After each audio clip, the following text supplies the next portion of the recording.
பாரிடுவேன்.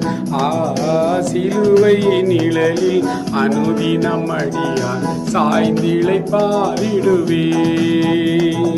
சிலுவையின் அன்பின் மறைவில் கிருபையின் இனிய நிழலில், சிலுவை அன்பின் மறைவில் கிருபையின் இனிய நிழலில், ஆத்துமநேசரின் அருளில் அடைகிறேன் ஆறுதல் மனதில். சிலுவை நிழலில் அனுதினம் அடியான் சாய்ந்திளை பாரிடுவேன்.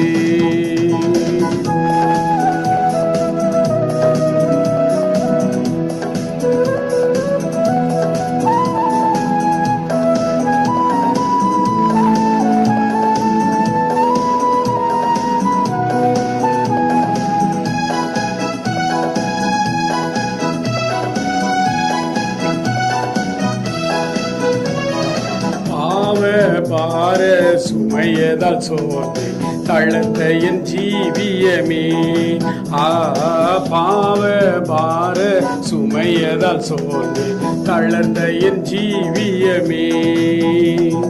சிலுவை அண்டை வந்ததினா சிறந்த சந்தோஷம் கண்டதினா, சிலுவை அண்டை வந்ததினால் சிறந்த சந்தோஷம் கண்டதினா, இளைப்படையாது விலோகம் ஏகுவின் பரந்தே வேகம். சிலுவை நிழலில் அனுதினம் அடியான் சாய்ந்திளை பாரிடுவேன்.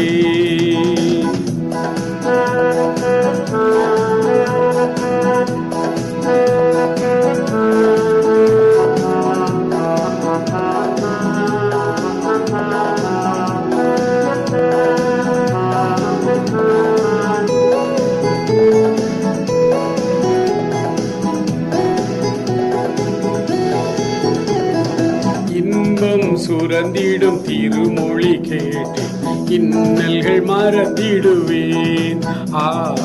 இன்பம் சுரந்திடும் திருமொழி கேட்டு இன்னல்கள் மறந்திடுவேன்.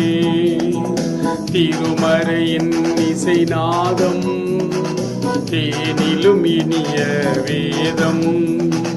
திருமறையின் இசை நாதம் தேனிலும் இனிய வேதம் தரும் எனக்கு அனந்த சந்தோஷம். தீர்க்கும் என் இதயத்தின் தோஷம். சிலுவை நிழலில் அனுதினம் அடியான் சாய்ந்திளை பாரிடுவேன்.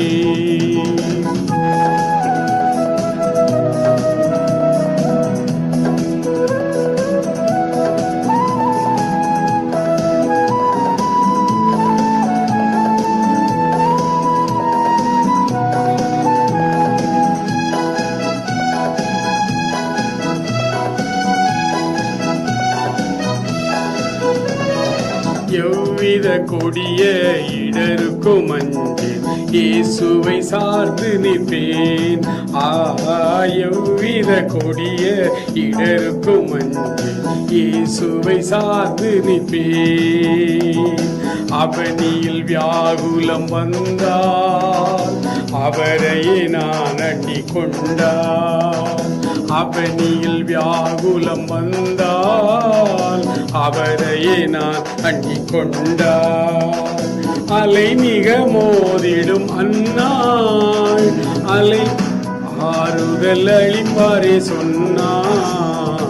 சிலுவை நிழலில் அனுதினம் அடியான் சாய்ந்திளை பாரிடுவேன்.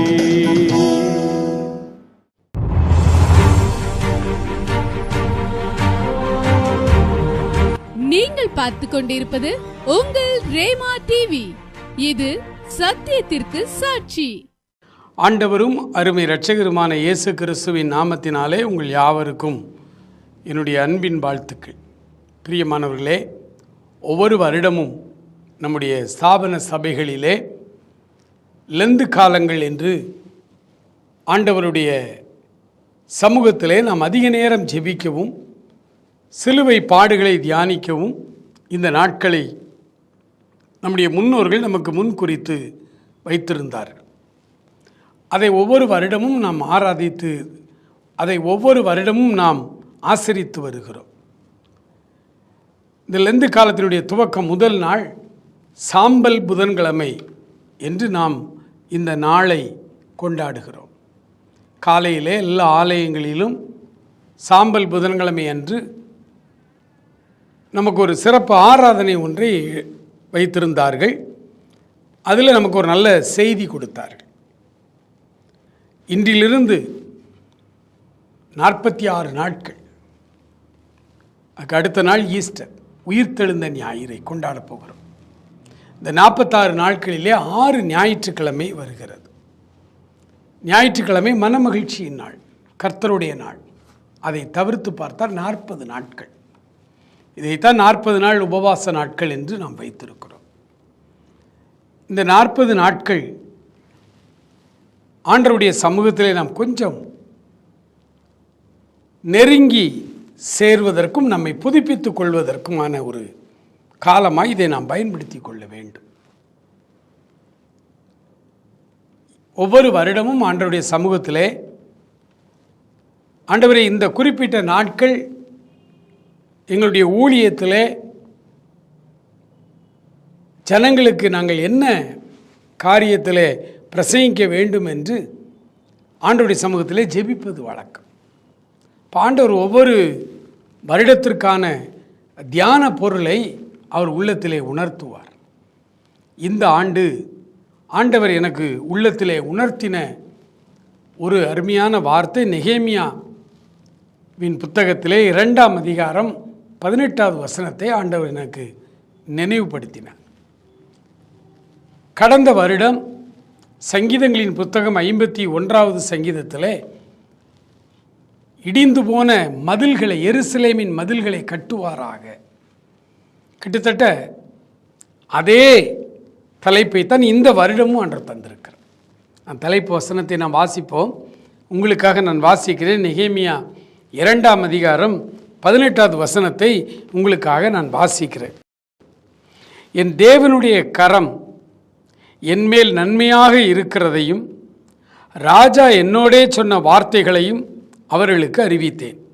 அப்பொழுது அவர்கள் எழுந்து கட்டுவோம் வாருங்கள் என்று சொல்லி அந்த நல்ல வேலைக்கு தங்கள் கைகளை திடப்படுத்தினார்கள். இந்த வருடம் இந்த லெந்து காலங்களுக்காக ஆண்டவர் நமக்கு தந்திருக்கிற ஒரு அருமையான கருப்பொருள், நம்முடைய ஊழியத்தின் தந்திருக்கிற ஒரு கருப்பொருள், எழுந்து கட்டுவோம் வாருங்கள் என்று சொல்லி அந்த நல்ல வேலைக்கு தங்கள் கைகளை திடப்படுத்தினார்கள்.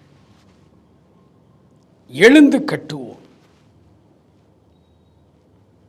இந்த எழுந்து கட்டுவோம் என்கிற அந்த 2 வார்த்தை, இந்த 2 வார்த்தையை வைத்து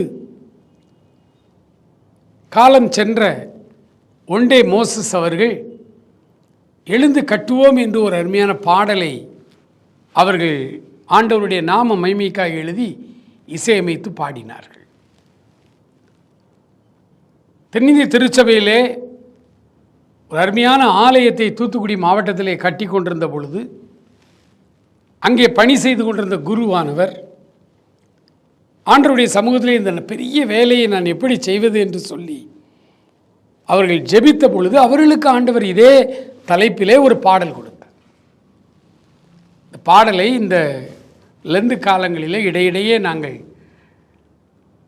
நம்முடைய யூடியூபிலும் நம்முடைய ரேமா ஜேசி டிவி சேனலிலும் ஒளிபரப்பிக் கொண்டே இருப்போம், நீங்கள் கேட்கலாம்.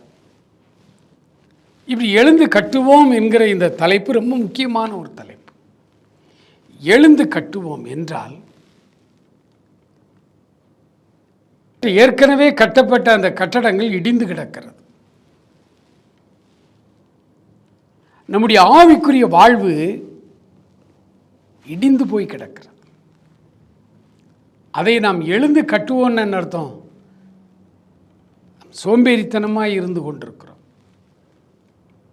ஆகவே அது ஒரு நல்ல வேலை, அது ஒரு ஆவிக்குரிய வேலை.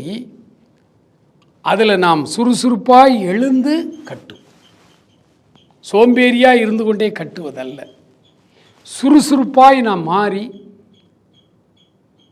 நம்முடைய ஆவிக்குரிய வாழ்வை கட்டி எழுப்ப வேண்டும். சோர்ந்து போய் வாழ்ந்து கொண்டிருக்கிறோம். இந்த உலக வாழ்க்கையிலே நமக்கு இருக்கிற சோர்வு இருக்குதே, ஆவிக்குரிய காரியங்களை சிந்திக்கவே முடியாதபடி இன்றைக்கு பல சோர்வுகள் ஆண்டவருடைய பிள்ளைகளை ஆட்டி படைத்துக் கொண்டிருக்கிறார்.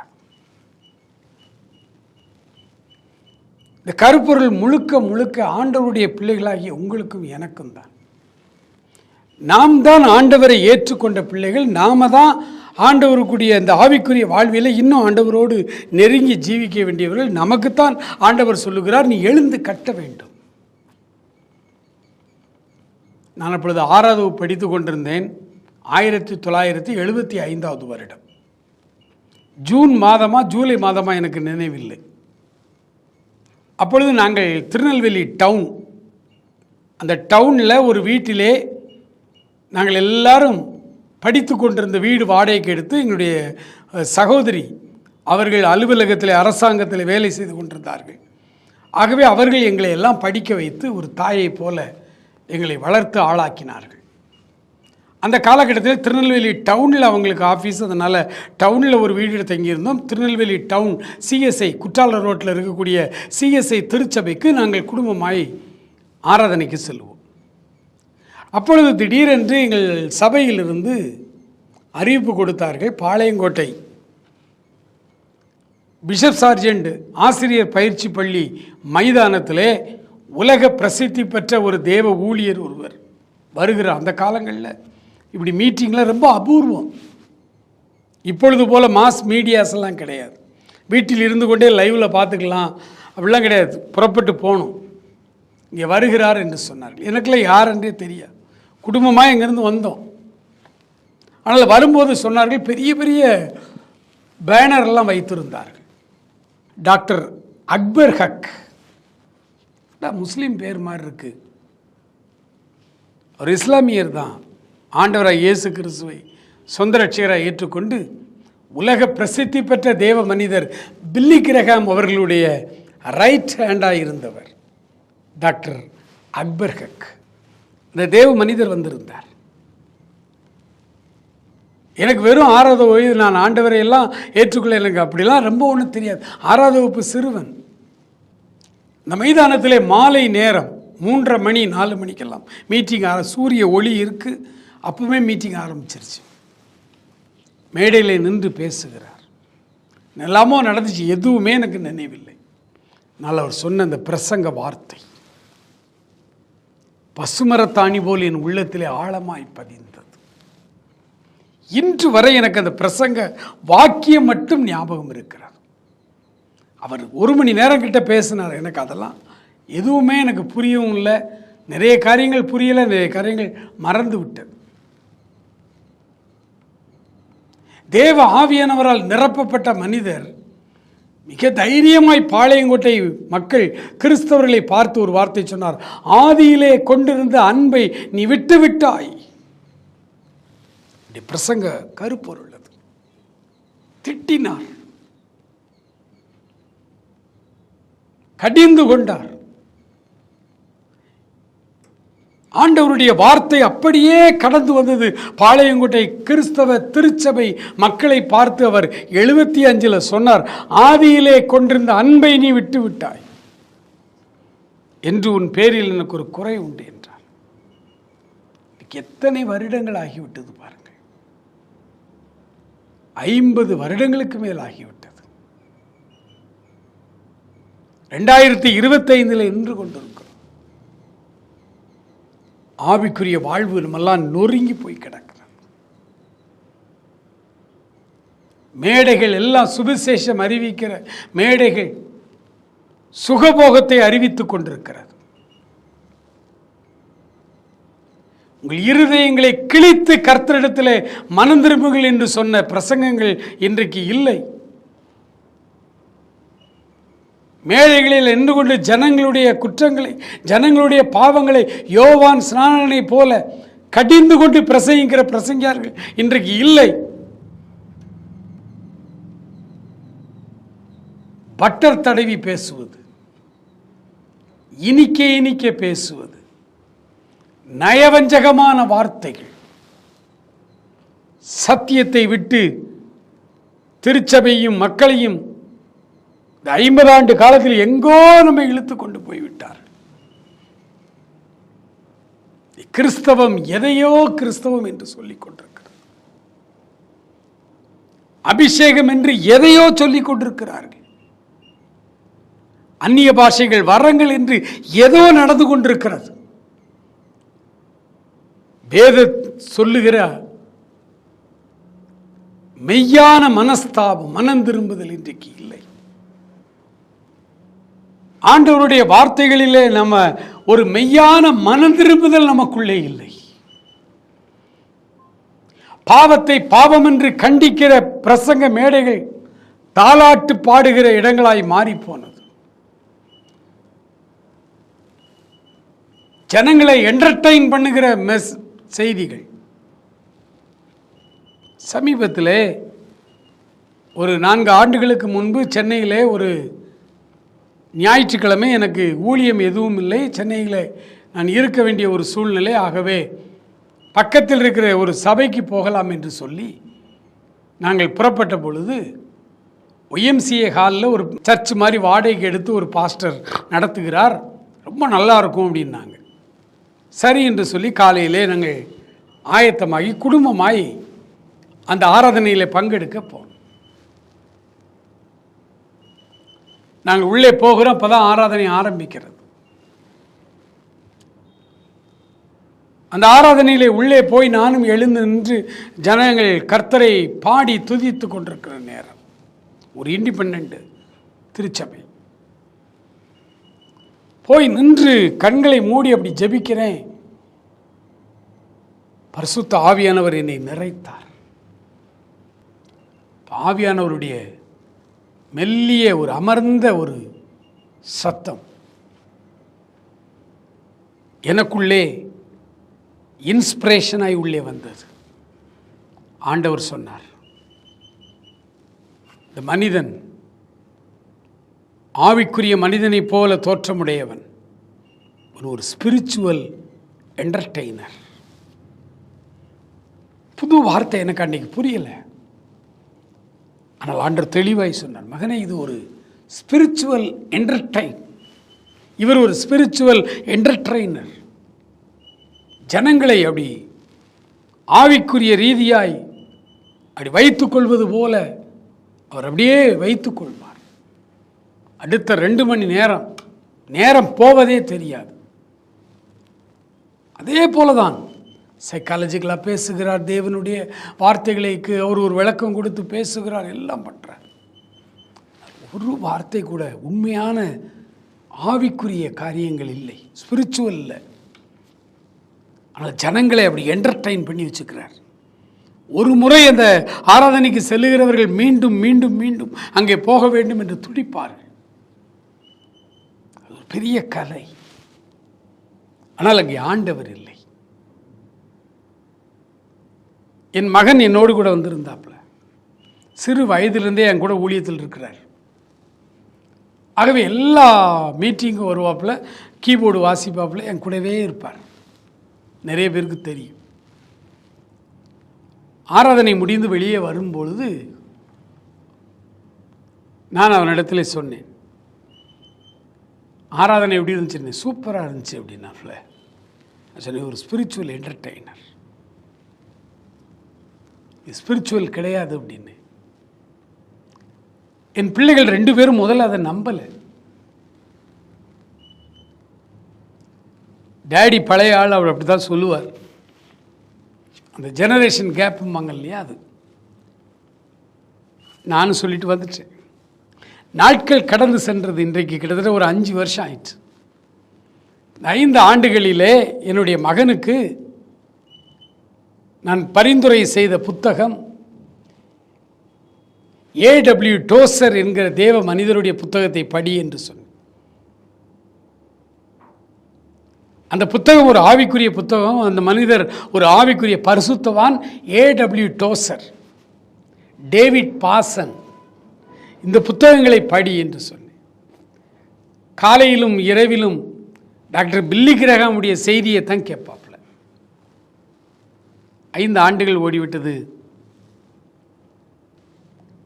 போன மாதம் என்னோடு பேசும்பொழுது சொன்னாப்புல, டேடி உண்மையிலேயே நீங்கள் சொன்ன மாதிரி அவர் ஒரு என்டர்டெய்னர் தான்.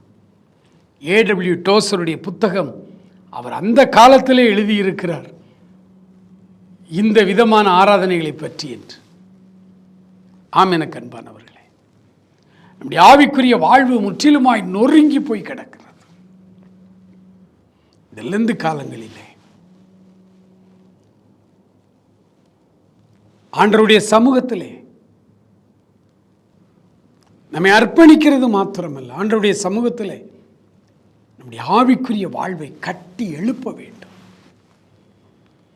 சாம்பல் புதன்கிழமையிலிருந்து ஒரு நாளும் சற்று நேரம் எடுத்து நொறுங்கி போய் கிடக்கிற நம்முடைய ஆவிக்குரிய வாழ்வை நாம் எழுந்து கட்டுவதற்கு இந்த நாள் முதற்கொண்டு ஒவ்வொரு நாளும் நாம் ஆண்டவருடைய சமூகத்திலே ஆயத்தப்பட வேண்டும். இன்று நாம் என்ன செய்ய வேண்டும்? ஆண்டவருடைய சமூகத்தில் சற்று நேரம் நம்முடைய ஆவிக்குரிய வாழ்வை சீர்தூக்கி பாருங்கள். ஆண்டவரே, நொறுங்கி போய் கிடக்கிற என்னுடைய ஆவிக்குரிய வாழ்வு, எந்தெந்த காரியத்திலெல்லாம் நான் நொறுங்கி போய் கிடக்கிறேன் ஆண்டவரே. என்னுடைய ஜெப ஜீவியம். ஒரு மனிதன் அவனுடைய ஜெப வாழ்க்கை குறைகிறது என்றால் அவன் அந்தரங்க பாவத்திலே சிக்கி இருக்கிறான் என்று பொருள். பாவம் செய்கிற மனிதனால் தேவனுடைய சமூகத்திலே அமர்ந்து ஜெபிக்க முடியாது. ஆண்டவரோடு மறுபடியும் ஐக்கியம் கொள்வதற்கு தடை அவனுடைய பாவம். ஏசாயா தீர்க்கதரிசியின் புஸ்தகம் 59ஆம் அதிகாரம் 2வது வசனம் சொல்லுகிறது, உங்கள் அக்கிரமங்களே, உங்கள் பாவங்களே உங்களுக்கும் தேவனுக்கும் நடுவிலே பிரிவினை உண்டாக்குகிறது. ஒரு திரைச்சிலையை போல நமக்கும் ஆண்டவருக்கும் இடையிலே ஒரு பெரிய இடைவெளி, ஒரு திரைச்சிலை விழுந்து நம்முடைய ஜெப ஜீவியம் அங்கே நொறுங்கி போகிறது, இடிந்து போய் கிடக்கிறது. மதில் இல்லாத பட்டணம் எப்படி ஒரு ஆபத்தான நிலைமையில் இருக்கிறதோ அதே போலதான் ஒரு ஆவிக்குரிய மனிதனுடைய வாழ்வு. ஜெப ஜீவியம் நொறுங்கி போய் விடுவானால் ஆவிக்குரிய பாதுகாப்பே இல்லை என்று பொருள். மதில்கள் இடிந்து கிடக்கிறது. சத்துரு எப்பொழுது வேண்டுமானாலும் உள்ளே வரலாம். நம்முடைய ஆவிக்குரிய வாழ்விலே நம்முடைய ஜெபம் ஏன் குறைந்து போனது? நம்பர் 1, ரகசிய பாவம், அந்தரங்க பாவம், அருவருப்பான சுபாவம். பாவத்திலே அடிமைப்பட்டு கிடந்த அந்த நாட்களிலே துணிகரமாய் பாவம் செய்து கொண்டிருந்தோம். அதை குறித்த எந்த அச்சமும் நமக்கு இல்லை, எந்த ஒரு பயமும் இல்லை. நம் இஷ்டத்திற்கு வாழ்ந்து கொண்டிருந்தோம். ஆண்டவர் ஒரு நாள் நம்மை தேடி வந்தார், நம்மை தூக்கி எடுத்தார், நம்மை கழுவினார், பாவங்களை எல்லாம் மன்னித்து சொந்த மகனாய் மகளாய் நம்மை மாற்றிக்கொண்டார். மகிழ்ச்சியாய் வாழ்ந்தோம், சந்தோஷமாய் இருந்தோம், நன்றாய் ஜெபித்தோம். ஆனால் கொஞ்ச காலங்கள் ஆகும் பொழுது விட்டு வந்த பாவம் மறுபடியும் நம்மை தொட ஆரம்பித்தது. விட்டு வந்த பாவம் மறுபடியும் நம்மை அடிமைப்படுத்த ஆரம்பித்தது. அறிந்தும் அறியாமலும் அலட்சியமாய் வாழ்ந்து கொஞ்சம் கொஞ்சமாய் உள்ளத்துக்குள் இப்போ வெளியே பாவம் செய்ய முடியாது. வெளியே நம்ம எல்லாருக்கும் தெரிந்து விட்டது. ஆகவே இப்பொழுது அதே பாவத்தை ரகசியமாய் இருதயத்திற்குள்ளே செய்து கொண்டிருக்கிறோம். நம்ம பாவ வாழ்க்கையிலே விபச்சாரம் செய்தோம். ஆனால் இப்பொழுது ஒரு ஸ்திரீயை இச்சையோடு பார்க்கிற எவனும் தன் இருதயத்திலே விபச்சாரம் செய்தாயிற்று என்று வேதம் சொல்லுகிறது. அதே விபச்சார பாவத்தை தான் வெளியே யாருக்கும் தெரியாமல் ரகசியமாய் இருதயத்திற்குள்ளே செய்து கொண்டிருக்கிறோம். இந்த ரகசிய பாவங்கள் நமக்குள்ளே வர வர வர நம்முடைய ஜெப ஜீவியம் இடிந்து போய்விடுகிறது. ஒரு நாள் மறுபடியும் அந்த பாவத்தை செய்ய துணியும்படி முழுவதுமாய் நாம் பின்வாங்கி போன குருடர்களாய் மாறிப்போம். கண் சொருகி போன குருடர்கள் என்று வேதம் அழைக்கிறது. என கருமையான சகோதரனே சகோதரியே, இந்த 25வது வருடம் மிக மிக முக்கியமான ஒரு கிருபையின் வருடமாய் கடவுள் நமக்கு கொடுத்திருக்கிறார். இந்த சாம்பல் புதன்கிழமையிலாவது மெய்யான மனம் திரும்புதலுக்குள்ளே வருவோம். உண்மையான பாவத்தை குறித்த ஒரு வேதனை. பாவம் அசுத்தமானது, பாவம் ஆண்டவருக்கு பிடிக்காதது, அது எட்டியை போல கசப்பாய் இருக்கக்கூடியது. பாவத்தை முழுமையாய் வெறுத்து விடுகிறவர்களாக ஆண்டவருடைய சமூகத்தில் நம்மை முற்றிலுமாய் தாழ்த்துவோம். பாவம் கொடுமையானது, நிஷ்டூரம் உள்ளது. அது நம்மை கொஞ்சம் கொஞ்சமாய் எலும்புருக்கியை போல, கேன்சரை போல நம்மை முற்றிலுமாய் அழித்து விடக்கூடியது பாவம். இந்த நாளிலிருந்து நம்முடைய இருதயத்தை கரைப்படுத்தி, நம்முடைய மனதை கரைப்படுத்தி, காயப்படுத்தி, பாவ உணர்வில்லாமல் நம்மை ஜெபிக்க முடியாதபடி வைத்திருக்கிற இந்த ஆவிக்குரிய காரியத்தில் நாம் நம்மை சரி செய்து கொள்வோம். எனக்கு தெரிந்த ஒரு ஊழியக்காரர் உண்டு. முழு நேரமாய் சபை நடத்துகிற ஒரு ஊழியர்.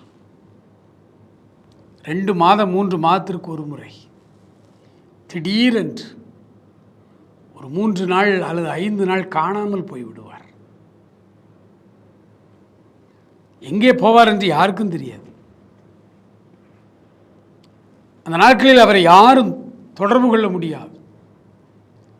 ஒரு நாள் அவரிடத்தில் கேட்ட, ஐயா எங்கே போறீங்க, திடீர்னு இப்படி மறைஞ்சிடுறீங்களேன்னு. இப்போ அவர் சொன்னார், 2 மாதம் 3 மாதம் என்னுடைய ஜெப ஜீவியம் அப்படியே குறைகிறதை நான் உணரும் பொழுது, அல்லது எனக்குள்ளே தேவ பிரசன்னம் குறைகிறதை நான் எப்பொழுது உணர்கிறேனோ அந்த நேரத்தில் யாருக்கும் தெரியாமல் ஒரு அறை வீடு வாடகைக்கு எடுத்து கதவை அடைத்து கொண்டு உள்ளே நான் ஆண்டவருடைய பாதத்தில் விழுந்து விடுவேன். 3 நாளோ 4 நாளோ 5 நாளோ கணக்கில்லை. ஆண்டவருடைய சமூகத்தில் நொறுங்கி என்னை முற்றிலுமாய் தாழ்த்துகிறேன். அறிந்தும் அறியாமலும் என் ஆவிக்குரிய வாழ்வு நொறுங்கி போய் ஜெப ஜீவியம் குறைந்து போனால் உள்ளே அந்தரங்க பாவங்கள் வந்துவிட்டது என்று பொருள். தேவ சமூகத்திலே விழுந்து என்னை சுத்திகரித்துக் கொள்ள, ஆண்டவர் என்னை மறுபடியும் தூக்கி எடுக்க, மறைவான குற்றங்களுக்கு என்னை நீங்களாக்கும், துணிகரமான பாவங்களுக்கு உமது அடியேனை விலக்கி காரும், அவைகள் என்னை ஆண்டு கொள்ள ஒட்டாதிரும் என்று தாவீது கதறி அழுது ஜெபிக்கிறது போல மறுபடியும் தேவ பிரசன்னம் என்னை ஆட்கொண்டு நான் புதிதாய் பிறந்த குழந்தை போல என் உள்ளம் மாறும் வரை அன்ன ஆகாரம் புசியாமல், யாரையும் பார்க்காமல் தேவ சமூகத்திலே அவருடைய பிரசன்னத்திலே காத்து கிடக்கிறேன். மறுபடியும் நான் புதிதாக்கப்பட்டவனாய் வெளியே வருகிறேன். ஆண்டவர் எனக்கு நிறைய ஆத்துமாக்களை கொள்ளை பொருளாய் தருகிறார் என்று அவர் சொன்னார். இந்த லெந்தனும் காலங்களிலே ஆண்டவர் நம்மிடத்தில் அதை எதிர்பார்க்கிறார். தேவ சமூகத்திலே நம்மை முற்றிலுமாய் தாழ்த்தி நம்முடைய ஜெப ஜீவியம் ஆசீர்வாதமாய் மாறுவதற்கு, உண்மையான மனந்திரும்புதலுக்குள்ளே ஆண்டவருடைய வசனத்தின் வழியிலே வாழ்வதற்கு நம்மை அர்ப்பணிப்போம். பிரியமானவர்களே, எழுந்து கட்டுவோம் வாருங்கள் என்று அந்த நல்ல வேலைக்கு நம்முடைய கைகளை திடப்படுத்தினார்கள் என்று சொன்ன வார்த்தையும் தலைப்பாய் நாம் வைத்துக்கொண்டு நம்முடைய ஆவிக்குரிய ஜீவியத்தை தொடர்ந்து நாம் கட்டுவோம். ஆண்டவர் நம் ஒவ்வொருவரையும் ஆசீர்வதிப்பார். தேவ சமூகத்தில் இந்த புதன்கிழமை நம்மை அர்ப்பணிப்போம். அன்பு நிறைந்த எங்கள் பரலோக பிதாவே, இந்த அருமையான வேலைக்காக நன்றியோடு நாங்கள் துதிக்கிறோம், ஸ்தோத்தரிக்கிறோம். அப்பா, தேவனாகிய கர்த்தர் எங்கள் வாழ்க்கையின் எல்லா பகுதிகளிலும் நீர் எங்களோடு கூட வழிநடந்து வருகிறவராய் இருக்கிறபடியினால் உமக்கு ஸ்தோத்திரம். அப்பா, நீர் கிருபையாய் கொடுத்த இந்த ஆஷ் வெட்னஸ்டேக்காய் ஜெபிக்கிறோம் ஆண்டவரே. நீர் கொடுத்த அருமையான ஆண்டவரே இந்த கருப்பொருளுக்காய் ஸ்தோத்திரம் ஆண்டவரே. ஆண்டவரே, இந்த தொடர்ந்து வருகிற ஒவ்வொரு நாளும் ஆண்டவரே நாங்கள் உமக்குள்ளாக வளர்ந்து வர எங்களுக்கு உதவி செய்தருளும். ஒவ்வொரு நாளும் உடைய கிருபையை பற்றி கொள்ள உதவி செய்யும். ஒவ்வொரு நாளும் ஆண்டவரே உமக்கு ஸ்தோத்திரம். எங்களுடைய ஆவிக்குரிய வாழ்வை திரும்ப எழுந்து கட்டுவோம் வாருங்கள் என்று சொல்லி இந்த நல்ல வேலைக்கு எங்கள் கைகளை நாங்கள் திடப்படுத்தும்படி எங்களை முற்றிலுமாய் தாழ்த்துகிறோம் ஆண்டவரே. எங்களை முற்றிலுமாய் தாழ்த்துகிறோம் அப்பா. மறைவான குற்றங்களுக்கு எங்களை நீங்களாக்கும், துணிகரமான பாவங்களுக்கு எங்களை விலக்கி காரும், அவைகள் எங்களை ஆண்டு கொள்ள ஒட்டாதிரும். Thank you Lord. ஒவ்வொருவரையும் ஆண்டவரே பொழுது நீர் ஆசீர்வதித்து விழுந்து போன ஆவிக்குரிய வாழ்வு திரும்பவும் கட்டப்படுவதற்கு கிருபை தார். ஆசீர்வதிங்கப்பா. தொடர்ந்து காத்துக்கொள்ளுங்க. இயேசு கிறிஸ்துவின் நாமத்தில் ஜெபிக்கிறோம் எங்கள் அருமை பிதாவே. ஆமேன், ஆமேன்.